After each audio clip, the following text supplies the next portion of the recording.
पूरे शहर में अचानक ज़ॉम्बी वायरस फैल गया था और इससे कुछ ही इंसान बच पाते हैं। सबसे बुरी बात तो ये थी कि इस तबाही के बाद पैदा होने वाले सभी बच्चे वायरस के साथ पैदा हो रहे थे। अब क्या इंसानियत खत्म होने वाली थी? ये जानने के लिए शुरू करते हैं आज की कहानी।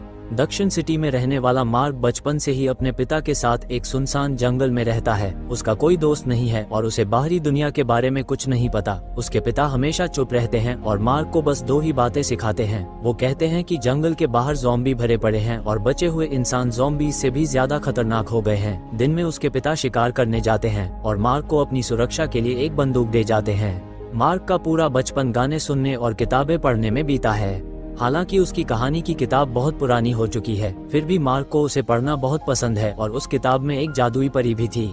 मार्क के हाथ पर बचपन से ही एम का निशान बना हुआ था और मार्क मानता है कि ये जादू का प्रतीक है और उसके नाम का पहला लेटर भी। तभी एक दिन जंगल में घूमते हुए मार्क को एक लोहे का कैंपर वैन दिखाई देता है। उसे डर लगता है कि अंदर कोई होगा, इसलिए वो पास नहीं जाता। लेकिन जिज्ञासु मार्क अगली सुबह पानी भरने के बहाने फिर से वैन के पास जाता है। वो हिम्मत करके चुपके से अंदर घुस जाता है। अंदर सब कुछ साफ सुथरा था, यहाँ तक कि बच्चों के खिलौने भी थे। इससे लगता है कि यहाँ जरूर कोई रहता है। तभी अचानक अंधेरे में एक परछाई दिखती है और मार्क बुरी तरह डर जाता है। लेकिन पास आकर उसे पता चलता है कि वो भी एक बच्चा है। उस बच्चे की दोस्ती भरी हरकत देखकर मार्क अपनी हेडफोन निकालकर उसे देता है।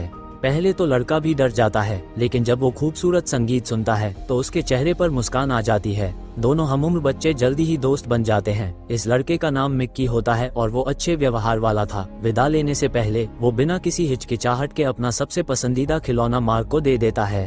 हालांकि वापस जाते समय मार्क को अचानक लगता है कि कोई उसे घूर रहा है। वो जंगल में छिपना चाहता है, लेकिन तभी बंदूक लिए एक औरत उसे रोक देती है। लेकिन जब वो मार्क के हाथ में खिलौना देखती है तो उसका रवैया तुरंत बदल जाता है। वो प्यार से मार्क को जल्दी घर जाने के लिए कहती है और यहाँ तक कि उसे कुछ जंगली फल भी देती है। मार्क समझ जाता है कि ये औरत मिक्की की माँ है। माँ बेटे को गले लगते देखकर मार्क को थोड़ी जलन होती है। घर वापस आकर वो खिलौना छुपा देता है, लेकिन वो पानी भरना भूल गया था, जिसके लिए उसके पिता उसे डांटते हैं। तभी वो आगे बढ़कर अपने पिता को गले लगा लेता है, लेकिन अगले ही पल उसके पिता उसे दूर कर देते हैं।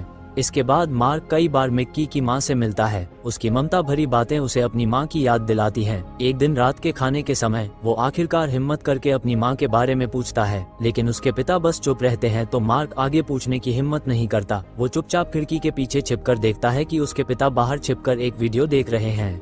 अगली सुबह उसके पिता हमेशा की तरह शिकार के लिए निकलते हैं। अचानक उसे अजीब चीखें और गोलियों की आवाजें सुनाई देती हैं। उसे लगता है कि कुछ गड़बड़ है, इसलिए वो अपने बेटे को कहीं छिपने के लिए कहता है और खुद बंदूक लेकर देखने चला जाता है। मार्क घूमकर झाड़ियों में छिप जाता है और उसे मिक्की की माँ थोड़ी दूरी पर